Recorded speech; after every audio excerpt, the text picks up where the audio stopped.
नमस्कार साथियों, आज हम कंपटीशन या कंपैरिजन करेंगे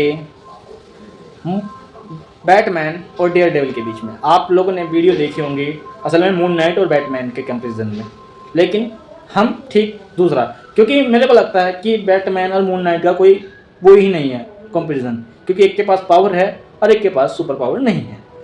लेकिन ये जो है ये मेरे को कुछ ठीक लगा, तो आइए चलते हैं वीडियो की तरफ को। देखो भाई, मैंने इसमें बैटमैन और डेयर डेविल को इसलिए लिया है क्योंकि आपको पता ही है दोनों ह्यूमंस हैं और इनके पास कोई पावर है ही नहीं है। हाँ, बैटमैन के पास में सबको पता है भाई गैजेट हैं और वो एक बिलियनर आदमी है और वो कुछ भी खरीद मतलब काफ़ी चीज़ें उसने खरीदी हुई हैं जो कि हमने मूवीज़ में अक्सर देखी हैं और वो प्लान के हिसाब से काम करता है और रात के अंधेरे में वो कहीं पे भी आ जा सकता है। वो जितने भी मतलब कि बदमाश टाइप के बंदे हैं या बुरे आदमी हैं उनमें बैटमैन का खौफ है। वहीं हम डेयर डेविल को देख लें तो ये भी कुछ ऐसा ही है। हालांकि इसके पास पैसा नहीं है पर ये बंदा मतलब कि ये भी इसके हिसाब भी ऐसा ही है। ये किसी को मारने में विश्वास बिल्कुल नहीं रखता, जिसके ऊपर पनिशर इसको कहता भी है जब इसका दोस्त मर जाता है कि तूने उस व्यक्ति को क्यों छोड़ा जिसने तेरे दोस्त को मारा था, क्योंकि पनिशर ठीक उल्टे हिसाब का आदमी है। लेकिन वहीं डेयर डेविल वो किसी को मारना नहीं चाहता, हालांकि वो सजा जरूर देता है और ये भी प्री प्लान मतलब प्लान करके ही काम करता है। और इसका भी अक्सर मतलब कि जो तरीका है वो नाइट का ही है और तुम्हें पता ही है इसके पास भाई गैजेट है, ऊपर से ये भाई ब्लाइंड है मतलब कि देख नहीं सकता।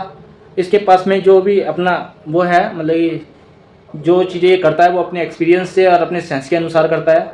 और एक मतलब कि एक देखे तो ये स्पाइडरमैन से भी तेज माना गया, मतलब कि स्पाइडरमैन से भी ज़्यादा तेज। स्पाइडरमैन की सेंस ही काफ़ी तेज है, लेकिन इसकी सेंस ही उससे भी ज़्यादा मतलब इसके पास सेंस उससे भी ज़्यादा है क्योंकि ये ब्लाइंड है। ये आदमी के पलक झपकने की आवाज़ भी सुन सकता है। और सबको पता है कि भाई बैटमैन की को फाइट आती है और वहीं डेयर डेविल को भी भाई फाइट आती है, मतलब कि दोनों एक तरह से बराबर हैं। अगर ये दोनों आपस में भिड़ भी जाएँ तो मेरे को लगेगा ये बराबरी का माहौल रहेगा। वहीं कुछ लोग कहेंगे यार तू कैसी बात कर रहा है, उसने तो सुपरमैन को भी बीट कर दिया था और बड़े बड़े जो है डेविल उससे डरते हैं, जो बड़े बड़े वो आते हैं विलन वो उससे डरते हैं। लेकिन जो बात डेयर डेविल की आती है तो इससे कौन ही डरता है, क्योंकि ये हमने कभी थैनोस को हरा मतलब कि इसको हमने जब हमको पता है कि थैनोस यहाँ पे आया था और वो धरती को आधा करके चला गया था, तो ये कहाँ था बंदा, तब ये क्यों नहीं आया।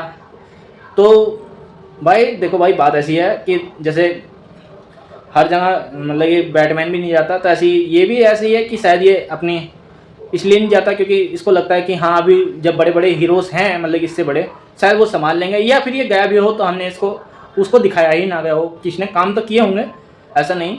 लेकिन हाँ, छोटे छोटे अपराधियों में इसका नाम है। उनको पता है कि भाई अगर हम अपराध करेंगे तो डेयर डेविल आ सकता है और तुम्हें पता भी नहीं चलेगा, वो तुम्हारी बैंड बजा जाएगा। जैसे बैटमैन को का खौफ है विलनों में, ऐसे ही भाई खौफ तो इसका भी है। अगर इसका देखो सोचो अगर इसका खौफ ना होता तो किंग पिंग जो कि खुद एक बहुत बड़ा विलन है, वो चाहता था इसकी आइडेंटिटी रिवील कर सकता था और इसको मरवा सकता था। क्योंकि एक वीडियो मैंने देखी कि जो उसके बैटमैन के विलन हैं वो उसकी आइडेंटिटी रिवील नहीं करना चाहते क्योंकि वो डरते हैं। उनको पता है कि अगर उसकी आइडेंटिटी रिवील हो गई तो वो फिर मतलब कि एक तो आइडेंटिटी और एक ह्यूमैनिटी, अगर ये दोनों चीज़ हमने उससे छीन ली तो फिर वो एक हैवान बन जाएगा और वो उनसे ही बड़ा हैवान मतलब कि एक विलन बन सकता है और उनसे ही बड़ा विलन, ऐसा विलन जिसको वो कभी रोक ही ना पाएँ। लेकिन यही बात मेरे को लगता है डेयर डेविल पे भी लागू होती है क्योंकि उसका नाम ही डेयर डेविल है। तो इससे तो तुम अंदाज़ा लगा ही सकते हो कि विलनों में उसका कितना खौफ होगा। और हाँ, अगर हम सोचें उसके नज़रिए से, अगर सोचो इतना पैसा डेयर डेविल पे आ जाए, मतलब कि अगर डेयर डेविल भी करोड़पति हो जाए तो हो सकता है कि वो बड़े से बड़े विलन को चुटकियों में मसल दे, क्योंकि उसके पास है भाई तरीका मारने का और लड़ने का भी। और देखो भाई, किंग पिंग भी ने भी इसीलिए शायद उसकी आइडेंटिटी रिवील नहीं करी क्योंकि उसको पता है अगर तूने इसकी आइडेंटिटी रिवील कर दी तो उसके पास दो ही ऑप्शन है, एक ह्यूमैनिटी का और एक आइडेंटिटी का। ये दोनों उसकी जब खत्म हो जाएंगी तो वो पक्का डेविल ही बन जाएगा, जिससे वो किसी भी वक्त किसी भी क्षण वो देखेगा नहीं कि ये बंदा क्या कर रहा है, कहाँ बैठा है, वो वहीं पर उसको पेल के चला भी जाएगा और किसी को पता भी नहीं चलेगा, जैसा कि पनिशर करता है। लेकिन पनिशर सरेआम करता है, वहीं डेयर डेविल जो वो सहारा लेता है। और यही सेम चीज़ आप में बैटमैन में देखी होगी कि बैटमैन भी जो है नाइट का सहारा लेता है, कहीं कहीं वो दिन में भी लड़ता है, हमने देखा है। वो भी अपने सूट के साथ में। हालांकि देखो भाई, बैटमैन के पास में एडवांस सूट है, जबकि डेयर डेविल के पास में इतना एडवांस सूट है भी नहीं है। और तुमने अगर उसकी वेब सीरीज देखी होगी डेयर डेविल की, तो वो बिना सूट के केवल मुंह पर मास्क लगाकर हमने लड़ता हुआ देखा है। मतलब मुंह पर टेप टोपा लगा के या मास्क लगाकर हमने उसको लड़ता हुआ देखा है, क्योंकि वो ब्लाइंड तो है ही है। वो चाहे टोपा लगा ले या मास्क, उसे क्या ही फर्क पड़ता है। लेकिन वही बैटमैन, उसको भाई तुम पता ही है, उसकी जो है कहीं ना कहीं वीकनेस उसकी, मतलब कि उसका शरीर है थोड़ा बहुत। हालांकि शरीर से हम कह नहीं सकते, क्योंकि उसका शरीर पे पूरा कंट्रोल है। और ठीक बैटमैन, मतलब बैटमैन का तो ही है, वहीं डेयर डेविल का भी भाई पूरा कंट्रोल माना जाएगा। तो तुम्हें ये कंपैरिजन कैसा लगा?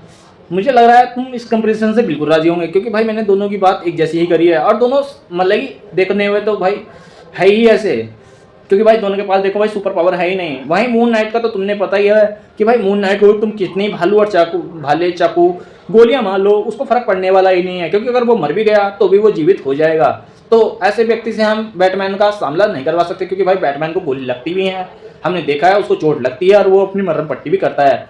और यही बात हमने डेयर डेविल पे भी लागू करी है, क्योंकि डेयर डेविल जो है वो देखो भाई वो गोलियों से बच सकता है, क्योंकि उसके पास सेंस है कि वो गोली से किसी भी गोली उसको छू नहीं सकती। जैसे बैटमैन को भी गोलियां कम ही पकड़ पाती हैं, इस तरह से उसको भी नहीं पकड़ पाएंगी। और लेकिन अगर किसी हादसे में उसको चोट लगती भी है, हमने काफ़ी मतलब ये दो भाई वेब सीरीज देखी हुई हैं, अगर उसको चोट लगती है तो भाई वो भी मरहम पट्टी करता है और उसी हिसाब से अपने सूट को डिजाइन भी करता है। तो ये वीडियो आपको कैसी लगी? अच्छी लगी हो तो यार लाइक कमेंट करो, सब्सक्राइब करो चैनल को। मिलते हैं अगली वीडियो में, तब तक के लिए लेट्स बाय।